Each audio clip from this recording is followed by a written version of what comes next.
फैजल खान और फैजल खान का हाथ है। फैजल खान चर्चा में आए। जिन बच्चों को हमने पढ़ाया है, हम आज भी उनके लिए खान सर हैं और कल भी खान सर रहेंगे। हमारे ससुराल वाले हमको फैजल खान कहते हैं। जो हमें ससुराल पक्ष का समझता है, जो जीजा मानता है, वो फैजल खान कहते हैं। आपको हमारा रोशन सर का इंटरव्यू कैसा लगा?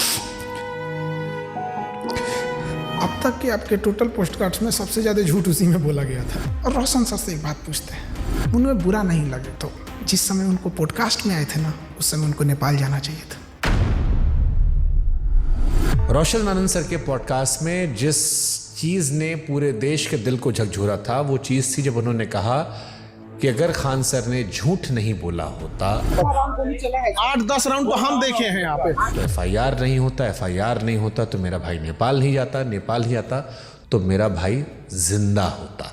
सब कुछ छीन लिया गया खान सर के एक झूठ से।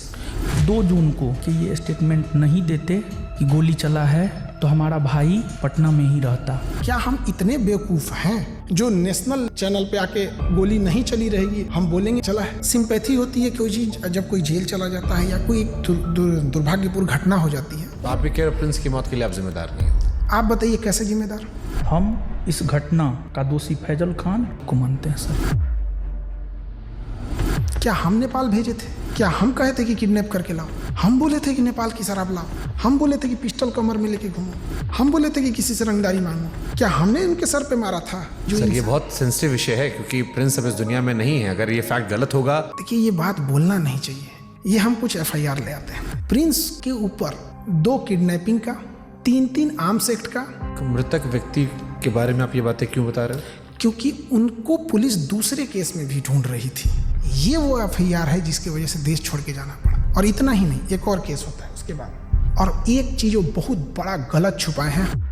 खान सर पर देश कैसे भरोसा करे जब उनके खानदान के लोग उन्हें भरोसा नहीं करते? उनका चाचा उन्हें कह रहा है कि गद्दार आदमी है, बेगैरत आदमी है। अरे वो चोट्टा हमारा चाचा नहीं है, एकदम 1 नंबर का फराडियर आदमी है। दावत ओझा सर उन्होंने कहा कि आपने 1 लाख करोड़ रुपए का नुकसान कर लिया। 1 लाख करोड़ से नीचे वो बतिये नहीं करते हैं। वो तो राजा बनने का उनका क्वालिटी बताते हैं। 2 जून की घटना के बारे में वो लोग ज्ञान दे रहे हैं जो वहां से कई किलोमीटर दूर थे। फिर आपको 40 दिन बाद फुल जमानत क्यों मिली? आप तो एंटीसिपेटरी बेल में बाहर थे।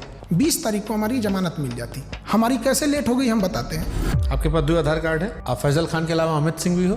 जबकि हमको ऐसे लोग हमको अमित सिंह कह के बुलाते हैं। लेकिन 2 आधार कार्ड है सर उसका। इस पे तो जाके केस कर दे, मेरा जमानत खत्म हो जाएगा। जब आपको पता चला कि रोशन सर जेल में गए, आपने एफआईआर क्यों नहीं वापस ले ली? महाबेवकूफ, जो कानून नहीं पढ़ा है वही बोल सकता है। अंजना ओम कश्यप से कहना कि जबान खींच लेंगे, थूकेंगे, तलवा चाटती हो, ये करती हो, वो करती हो, थोड़ा ज्यादा नहीं था? बेटे का जिक्र करना, ये खान सर का बिलो द बेल्ट था। ज्यादा था ही।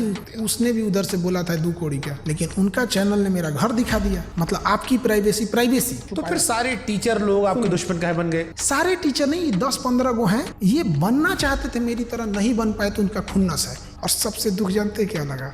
लोग प्रिंस के लाश के सामने बैठ के उसके गांव में ना गिनवा रहे थे कि खान सर का फीस महंगा है कि सस्ता है। अरे हरामियों, कोई लाश पड़ी है न्याय के लिए। सालों तुम लोग टीचर हो। एक थ्योरी आई थी कि आपको शायद ट्रैप करने के लिए पुलिस या किसी ने तो खबर भिजवाया गया ना कि आपकी माँ जो है वो आखिरी सांस ले रही है, बात कर लीजिए।